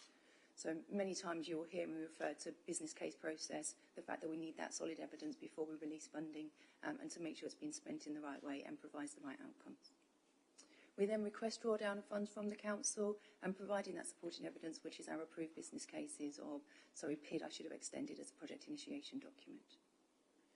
Section 106, when we apply it to GPs and premises that are not within NHS ownership, are subject to abatement. So just to explain that a little bit more, there is a document called the Premises Cost Directions, and within which you will identify that our GP premises are all entitled to rent reimbursement. So we actually do reimburse them for their rents for the use of the premises for NHS services. If we provide them with Section 106, what we don't want is for them to get additional rent for money that's been provided by the public, of course. So we then abate the rent for the period of time. And those periods of times are up to £150,000 we abate rents for 5 years, up to £250,000 is 10 years, and over that is 15 years. So that makes sure that when we're improving premises, that's around for a period of time that's going to benefit the local community. And we do not allocate monies directly to a GP practice. As I say, it all goes through the NHS to make sure it goes through proper process. We have evidence, and we also can assess value for money. Next slide, please. So I've just set out here, sorry if I get it onto my screen so I think that's better, the monies that we've secured. So secured funding and available funding, as you know, is different. So what we've secured in terms of responding to applications that we know is in the system is just over £3 million, which is fantastic. What we have available to spend at the current time is £1.2 million. And then I've just set out some of the projects that we're actually allocating these funding to. As Emma said before, we do need to pool funding. Often these are quite small amounts, considering what we have to pay when you consider that £3,000 a square metre to improve premises. So we do have to wait until we've got certain funds. Any shortfall in this funding often has to be found by the practice itself, and again, that often causes problems. We have very limited capital funding within the NHS to contribute to these projects. So we can run through these, but as you can see, we've got planned extension at the Silver End Surgery. We've got a phase 2 works at Church Lane Surgery, so that was a new facility, as you're aware, just a few years ago. There is an area within that facility that we didn't complete that will provide 4 additional clinical rooms. We're also looking to increase capacity at the Elizabeth Courtard Surgery. We're looking to provide a new Headingham Health Centre, and that's quite far advanced. We're just waiting for outline business case completion. We're looking to increase capacity within Kelvedon for the Kelvedon Health Centre. We now need to fit out the Manor Street surgery that's now been completed, so that will enable that to be operational. We're looking to develop a new health facility within Witham, and as you can see, there is an element there that's not currently allocated, and we're now working with the practices, so they're listed below, to understand what the plans are, not only for their singular practice, but practices now work as primary care networks, so they can provide a much broader range of services. So we're looking at how we can get the best for the least, basically, how we can use that money to bring the best outcomes for the local community. And very recently, it doesn't look like much in comparison, but as you can see, just to see that we are spending funding, you can see that we've used some money towards the development of the Headingham Health Centre, and also towards some of the finishes at Manor Street, and obviously further funds to go towards both of those projects. Next slide, please. So as I say, just for next steps, just to give you a view on what we're going to continue to do, is to develop those business cases, to initiate development and spend, and then work with PCN, so primary care networks, to develop their clinical and estate strategies so that we can see planned development for the spend of the remaining available funding, but also to help us to identify within the infrastructure requirement list of the funding that we're going to need to be able to cope with the growth that's coming in the future. So we continue to work with local authorities on those as well. Thank you. Good. Okay. Thank you very much for that, Kerry. So I'll open up for questions from members. Yes, Councillor Rose first. It's inevitable that I'd ask a question, Chairman, wouldn't it? Absolutely. Thanks, Kerry. We probably discussed this at previous meetings, but can you just refresh my memory? ICB, ICS and NIA, what are they, Kerry? Of course, sorry. NHS speak, we have a whole dictionary of ourselves. So ICB... Is it the Primary Care Trust that's gone? The Integrated Care Board is the ICB. So what were the clinical commissioning groups have now formed an Integrated Care Board. So the 5 clinical commissioning groups across Mid and South Essex are now Integrated Care Board. ICS is? And ICS is the overarching. So we have the ICB, we have the ICP, which are the remaining partners within the area, so local authorities and third sector, and then the ICS is all of those together. So that's a only whole. Ask because it's actually in the website title there. It's got ICS, NHS. It is. Yeah, so the ICS. My second question, it said 106 is not allocated directly to GPs or practice. A lot of practices are privately owned, aren't they, by the GPs? Is that an inhibiting factor with your 106 allocation or not? No, not at all. As I say, many of our practices are privately owned, but what we do is rather than allow monies to go directly to that practice and for them to manage, it goes through the same process as any other capital funding within the NHS. We need to understand what it's being spent on, what the benefits will be, so we can manage the delivery through, but also kind of look at how that was developed and the outcomes of that within, say, 12 months of the works happening to make sure it has delivered the outcomes that were promised. It also means we can ensure that we can work with the practices to deliver best value, to make sure that they are spending monies in the right way. And as I say, the way that we then secure that money within the health system for a period of time is by setting those abatement periods so that we can make sure that if, for example, a GP practice had funding and decided within a year they wanted to sell the practice, then they have to repay those monies to us as a proportion that has to come back, and we'll reinvest that again. So it just protects that money within the public purse. And for the general public, would the ICB, ICS be better fitted or better suited rather than the PCT? Why do we need to change it?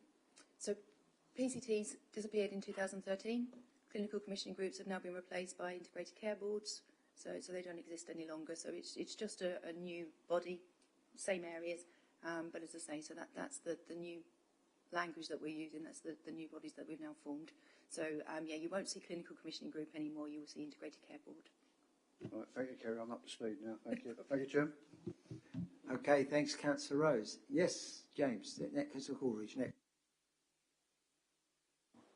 Thank you, Chair. Thank you, Kerry. Just one question. Is there any rules about for infrastructure spending? Can it be exclusively from Section 106 money, or is there an element of match spending that has to be allocated? So the way that we work is if there is enough money in the Section 106 pot to pay for a project in totality, then that's able to be used in its totality. As I say, that doesn't often happen because often we're remedying adding additional capacity, but also improving premise at the same time. So there's generally a contribution needed. But absolutely, if it was meeting the needs of the development and there was enough Section 106, then we would be able to allocate that at 100% funding. Thank you. Okay, any other questions? While you're thinking, I'll ask you a few. It probably won't surprise you that I ask a specific question related to mitigation because I know the example of Helsted, but I'm sure across the district, very similar situation.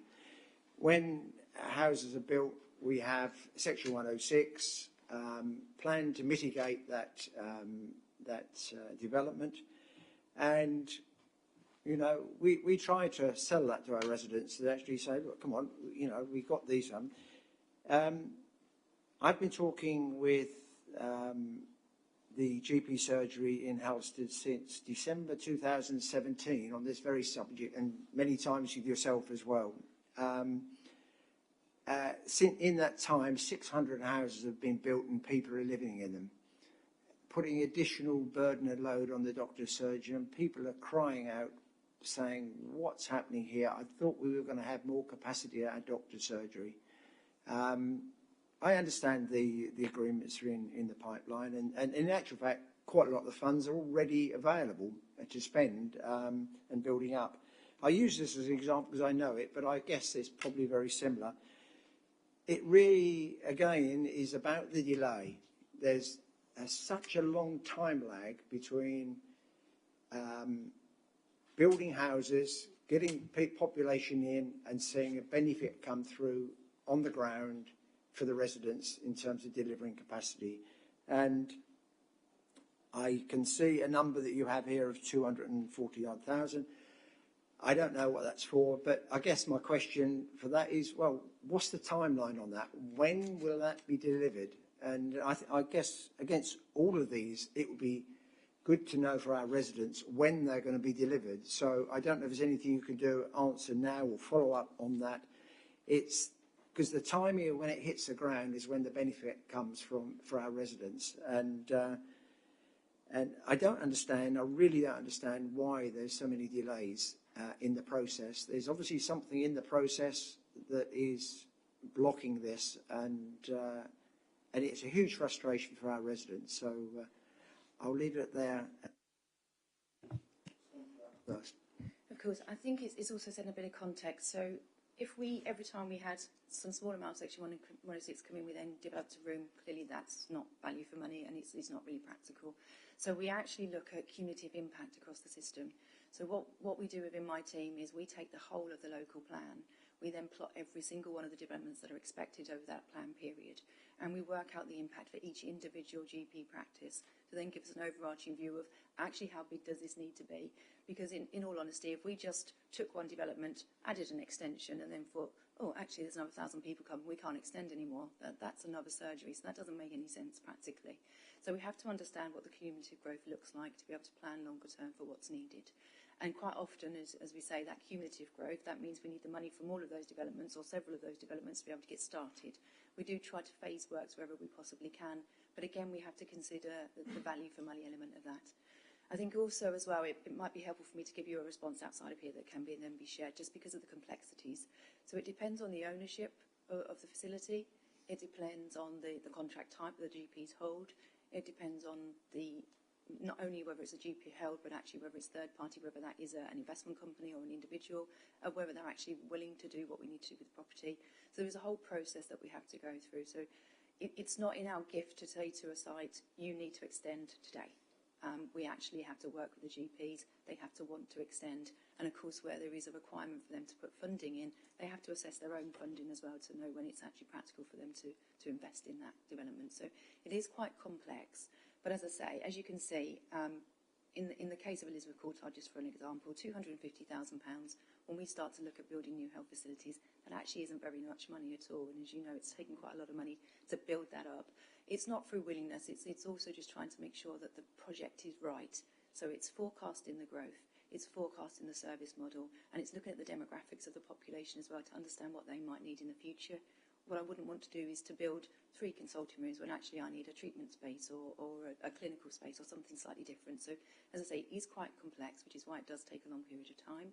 There is also quite a robust process to go through in order for those monies to be allocated and to make sure that's secured in the public purse.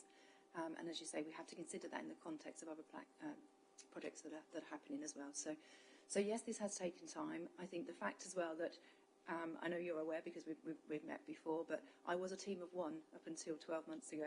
So again, it's capacity to deal with the whole area and get those projects delivered. So we now do have a team, and we've definitely seen vast improvement. My team have done amazing things over the last year, and things are definitely moving quicker because we can now support those individual practices in developing their business cases, understanding their longer term need, and helping them to develop their clinical models.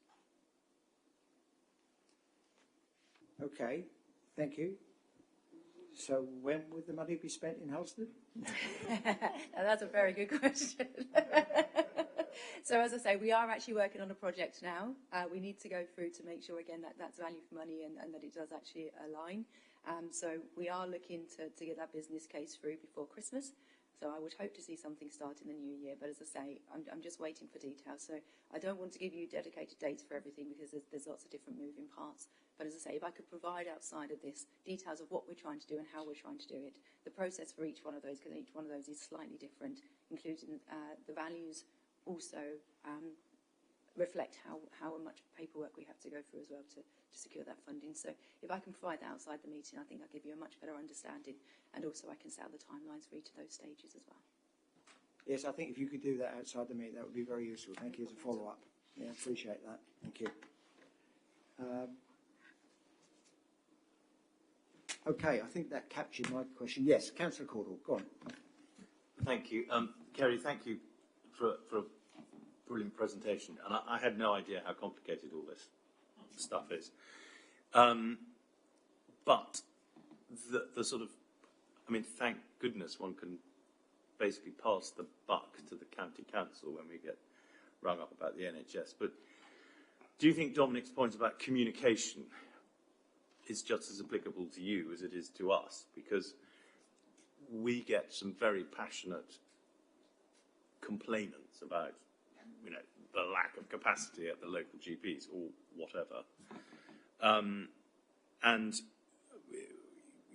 it is, you know, quite hard even for us who get, you know, rigorous and relentless training to be able to put it into simple language to explain to people why actually we can't answer their question, they're going to have to ask someone else.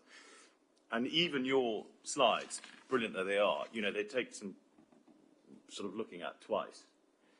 And I, on the basis that we keep talking about how it's our NHS, you know, I really do feel people feel really anxious about, you know, whether their children or their grandparents or their loved ones are going to be looked after properly. And it would just be so helpful if there was a simple explanation. I mean, I you know, I'm jolly nearly 60 and I had no idea. It hadn't even occurred to me that, of course, these are private businesses, some of these things, and everything has to fit in. And I do slightly feel we're sometimes over-promising when we say we're going to build all this stuff and we'll have lots of lovely dentists and GPs, and they don't, or at least not for ages. So communication absolutely is key. We've had conversations recently with other areas, and the one thing we don't do, and never done very well either, is when we do use Section 106 money, we don't tell people we've used it. So, you know, so we've done these things, and people are not aware that actually that's as a result of the funding we've managed to collect. So that's absolutely something we're working with our communications team now, is that in the future, when we do deliver schemes, let's promote how it was delivered and where the kind of funding has come from to enable that to happen. I think if people can start to see it being spent, can start to see the benefits, that will be really, really helpful. So we have seen that in other areas. One of the changes as well, just going back to the CCG ICB element, is that now you will have alliance teams. So CCGs have been replaced, and you've now got alliance teams on those kind of CCG footprints that previously were. And some of the work has gone up to an ICB level, leaving those alliance teams now much more time to spend within the community, much more time to get to know what's going on and to share what we're doing and to get an understanding. So I think you'll start to see a difference anyway with regards to communication, which is absolutely key. And as you say, it's being honest with the public as well about what's going on and why it takes so much time, what we're planning, because I think if people understand what's coming, then you can understand the weight. It's when it doesn't happen for 5 years and nobody's told you anything and suddenly it's not there and then it's there, and that's not helpful. So it's definitely something we need to improve on, and something that we're working with the Alliance directors with. Fantastic, thank you. I'm so sorry, Councillor. Can I add something? Yes, indeed, Sorry. you certainly can, yes. Because I think the complication also kind of asks for the public sector to work better together. So one of the things that we work very proactively together with as a council with Kerry and her team is actually trying to explore different innovative ways of bringing medical facilities forward. And I was just going to reference the Civil Hedingham Centre particularly as a new model of delivering it. We, as a local authority, wanted to bring that forward. We wanted to support the I'll say NHS for want of a better three-letter acronym, to try and bring that centre forward. It was really tricky. We had land to deliver it on, but we couldn't make the sums work, frankly, because it just wasn't going to make any financial sense for the council taxpayer. And that's why we worked with Kerry and her team to actually explore the opportunity of taking that as a centre to the private market for them to deliver. we've been successful in achieving that partner, and we're going through the business case process now, hopefully in the next couple of months, to finalise that so that the civil heading and medical centre can be brought forward. And that's a new model, really, of how we can deliver things like that. There's also opportunities that we've taken where we own buildings. So Church Lane Surgery is one example, and we're again in conversation about Silver End, which is the surgery that we own the building of in Silver End community, and we're talking about, as per the slide, how we can use some of the Section 106 monies to bring that forward. But again, some of the financials just don't work. If you want to extend a facility, double the footprint of something, and it's going to cost £1 million, and you've only got a couple $100,000 in Section 106, that money's got to come from somewhere. And that can be sometimes a difficult political issue for the administration as well, because they need to find the cash to put into that for one community, and another community will be upset that the cash isn't spent in their community. So I think communications is really important, and therefore I think how we are looking at different ways of delivering the facilities is something we want to be doing, and certainly civil heading is one that we would celebrate, and there may be other models that we want to explore. Whittam is another example where we've spent many hours trying to work out how to bring health facilities forward in Whittam. It's really complex and really tricky. So I think the communication, again, I'm repeating my point of earlier, I think is probably one serious thing we need to consider. Yes, thanks for that, Dominic. You made some really good points there, and I think is evident by the team working tonight, if you like, on the same subject, but on your own patches, if you like, is good, and some good examples of projects there, and I think there's a good model going forward. You're absolutely right. Councillor Rose. Yeah, it's just a caveat, really, to my questions to Kerry. I mean, Kerry and Dominic have attended the Whittam Town Council Health Committees, which I also attend on behalf of the district. And we could probably talk long into the night about the pros and cons of that. And I've been involved with that committee now probably for in excess of 10, 12 years. So I wasn't going to bring up Whittam, like the chairman mentioned houses, so I thought, well, I won't miss the opportunity. But as my colleague, Councillor Courtauld, alluded to, we as councillors get a lot of questions about medical primary provision in our towns. Kerry will know well how many houses have been built, as you do, Dominic. My own surgery, which is Douglas Grove, they've had 2 doctors there for years. And when I speak to the practice managers, especially the Whittam Town Medical Centre, I'm staggered at the cost of things like locums. We're talking about £1,000 a day, Kerry, aren't we? That is phenomenal for a locum. I'm a trained engineer, but I couldn't earn that sort of money. But I just wondered, is there light at the end of the tunnel? Or, because I know you had a very small team, which was yourself. And you've been under the spotlight with them for several years. So I'm glad they beefed your team up. But is there light at the end of the tunnel? Because it's a question we get asked repeatedly about when. Thank you. Okay, so just in answer to that, there's definitely willingness to deliver something within Whittam, as you know, we've been talking about it for a long time, but it's one of those things that's quite complex. We cannot force GPs to relocate. It has to be a decision that suits not only the service model, the clinical model, but also the finances of that organisation. We wouldn't want to cause them financial difficulties by asking them to move into premise, of course. So that's why when we're looking at projects, it does become quite complex. They have to consider if they're going to relocate and they own a property, how does that affect the finances, how does it affect the service, how does that affect the partners who may have been brought into property that they own. So that's why we've got so many issues around delivering a health centre. I think it's quite helpful for the public to understand, as you say, that GPs are individual businesses. I think that it's forgotten quite a lot. And we can't just direct them to do as we please. It has to be something that suits them as a business as well as us as the NHS to deliver those service models. So that's been one of the issues around Whittam, I think, is not only we know there needs to be something happen, we know you need increased capacity, and as you say, we're working on that quite robustly, but it's then just deciding who will move into that property, how will the services be managed, and how will that be delivered as an operational facility. I know I've had discussions in other areas, not this area before, where we could absolutely build you health centres, lots of them, but I haven't got the GPs to put into them, so they'd be pretty useless. So we do have to make sure we work and consider all the different elements. It's not just about space, it's about having the right services and the right people to deliver within that space. Thank you, Kerry. Thank you, and I'll rest my case now. Thank you. Okay, thank you. Right, one more question, yeah. It's not really a comment. Sorry, it's not really a question, Chair. It's just a comment. I'm heartened to hear the comments from the meeting tonight about the importance of communication, especially with regards to health and Section 106. I think this is something that the general public would really like to know, that when Section 106 agreements are made, that money is then paid and effectively becomes public money.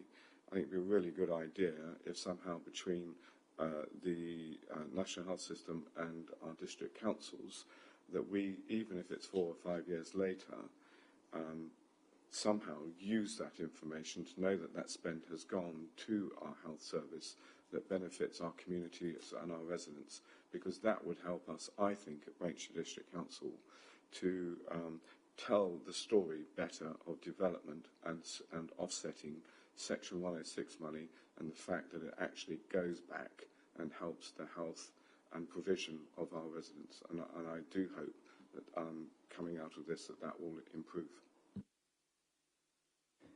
Okay, thank you for that comment. So I think we're at the end of the questions now. I think Dominic asked a question earlier on about what is our expectation next time around, or give us at least some steer, if you like, if you haven't already got it. So I'll just fire a few things in, I mean, some of which I've already said. I think next time, because this will be our last session, effectively, in evidence, and then we do a roundup, we're not experts in understanding your organisation and your resources. We do need to know from you what you need as an organisation in terms of any additional resource you need to try and accelerate and move the curve on spending this money going forward, and also any proposals you have or suggestions you have for changing anything in your processes that may help speed that up as well. This scrutiny is all about delivery and delivery for the residents, and you know, we need to know what we need, and let's review that and focus on that, and so how we can move this forward. Chairman, if I just need to ask you to clarify that statement, because the scrutiny review is not here to solve the problem, it's here to hold the executive to account. So that's why I asked for the information, yes, because yes, we can't decide what needs to happen in terms of resource or processes. Yes, but it's just the wording that you use, that it would appear that this committee can resolve those issues rather than examine the Section 106 provision, its structure, and then make your recommendations to the executive based upon your evidence. It would be wrong if I don't correct, because obviously this is a broadcasted meeting, and I wouldn't like to think that somebody's got the impression that this committee will make a set of recommendations that will be implemented as decisions. These are things that have got to go through the Cabinet framework afterwards. So thank you for that, Chairman. Okay, I appreciate that, but if the response we get is no change, then I think we have that will generate a recommendation that we would probably not be happy with that, I'd suggest. So that is, until we see what's been proposed, I think we will then perhaps offer our support or not to what is being proposed. If I might help, so I think to try and help the scrutiny job, can I suggest that we need to give you the evidence from which you can judge as to whether there's something that needs to be done in the first place? So you've very helpfully suggested we could offer you some suggestions about how to accelerate the pace of spend of Section 106, and proposals for changing anything that might speed things up.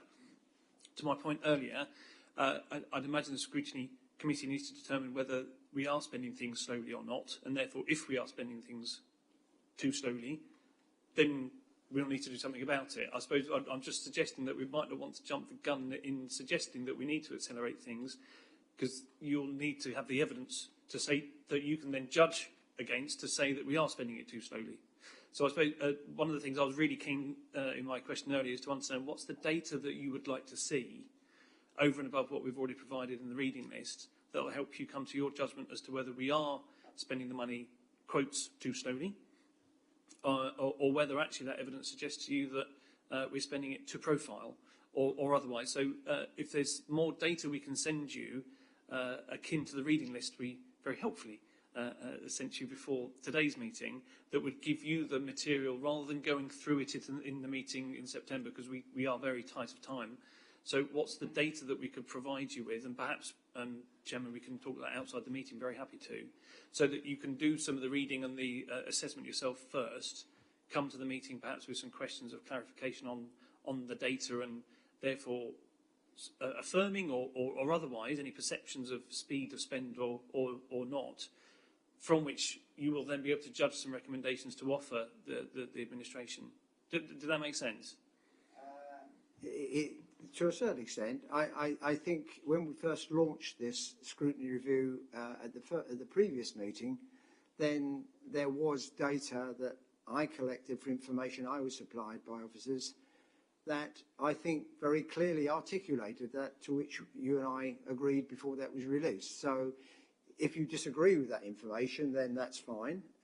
Disagree with it. If you agree that would just like to represent that data in agreement, that would be fine as well, because I believe that gives sufficient evidence for me, I don't know about other members, that there's an issue. So I'll relent to your own work, absolutely, Chairman, but given that this is the first evidence session, and the next session is an evidence session, my assumption was that we were providing evidence for the Scrutiny Committee as a whole to come to its own view, and therefore we haven't actually provided any further evidence on the detail of spend yet, because as we discussed previously, today's session, evidence-wise, was about the background to what the legal framework and our working practices are.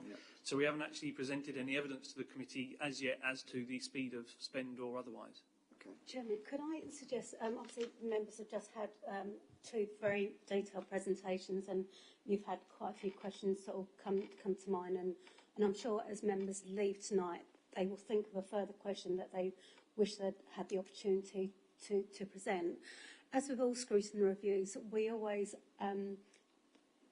allow members to put questions outside the meeting based upon what they've heard in a session. So Chairman, obviously the documentation that you referred to hasn't been formally presented, but in the same way as we'd ask members if they've got any questions they'd like to have answers to based upon what they've heard, if there is evident documents that they wish to receive, if we could give members a week, because obviously I'm mindful of time, to provide to the governance service, as your administrators, the list of documentation that you would like to see or any further questions that you'd wish to pose, we can then start building a library of information that we can then circulate to the committee as part of an informal process that then can then sort of lead to sort of a session at the next meeting to discuss that. So obviously you've got the data, you've done through your own investigations prior to this scrutiny coming formally forward. We can bring that together for the committee to have a look at. That's the publicly accessible information on the council's website, but that we can obviously make that as now a piece of evidence to be explored.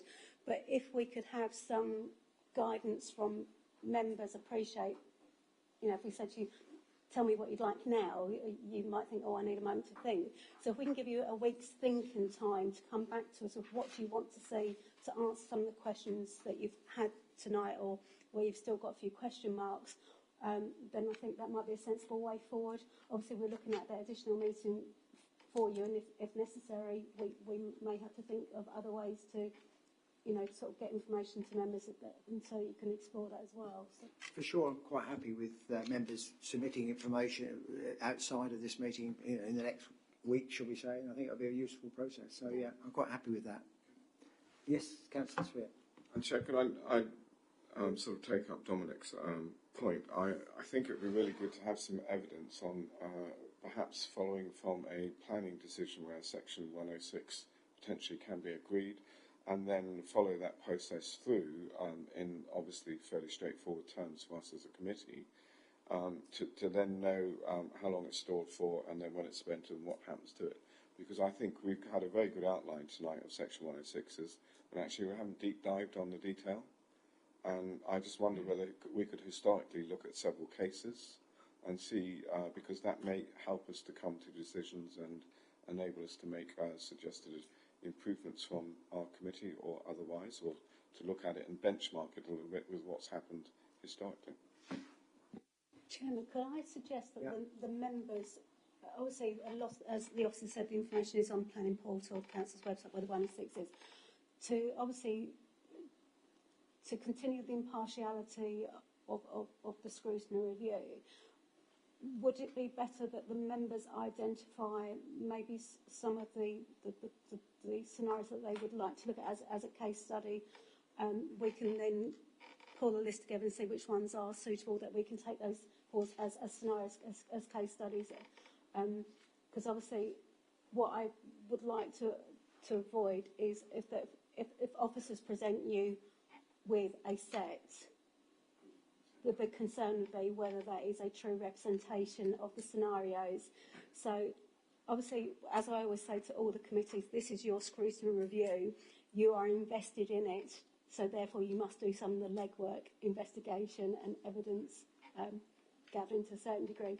So if there is particular ones that you feel that could be put forward as suggested to do that case study, and then we can work with the officers to see that we can actually get that data and make it meaningful for you.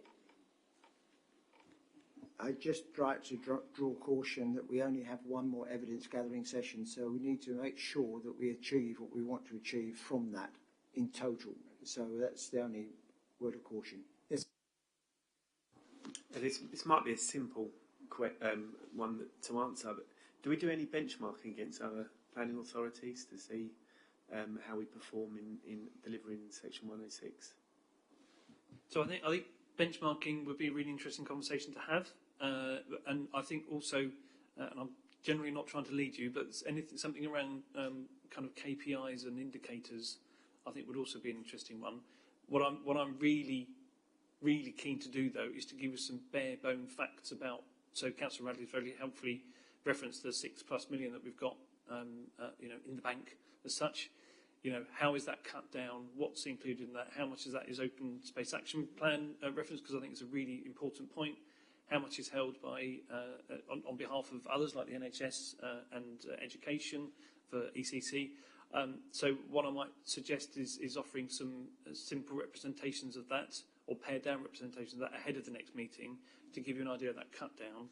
And then I think a conversation about benchmarking and KPI type stuff might be an interesting one, but I'm really conscious of the Chairman's point about time.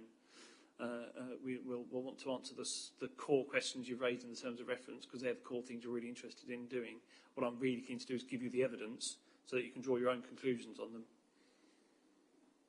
I don't know if the information is available fairly easily, but the data that we have goes up to the end of, March 21 on the last infrastructure spending statement. Do we have any provisional data for 21-22? That's perhaps if we do. I know it's not been published, but is there sufficient, because otherwise we're talking about maybe 18 months worth of old information if we're not careful. Just if that is easily available, then that would be add value, I believe. So we'll certainly bring the most up-to-date information that's available. Yeah. Okay. Okay, members. I think hopefully, if there's any other burning questions, I think we perhaps need to draw this evidence gathering session to a close. Thank you, members. This concludes that first evidence gathering session. Thanks once again to Dominic, Emma and Kerry. Please, really appreciate you coming along tonight. We're very grateful for you sharing your time with us, and the presentations that you have provided and the responses you have provided. You are welcome to remain while we attend to the final matter, which won't take very long. But if you wish to leave now, you're very welcome. Thank you. So, members, we'll now proceed to the last item on the agenda, which is item 6, urgent business. Members, there is no urgent business, and this item concludes our business for this evening. I told you it would be quick. And therefore, I'd like to draw this meeting of the Performance Management Scrutiny Committee to a close at 21:14. Via the Council's YouTube channel. Thank you.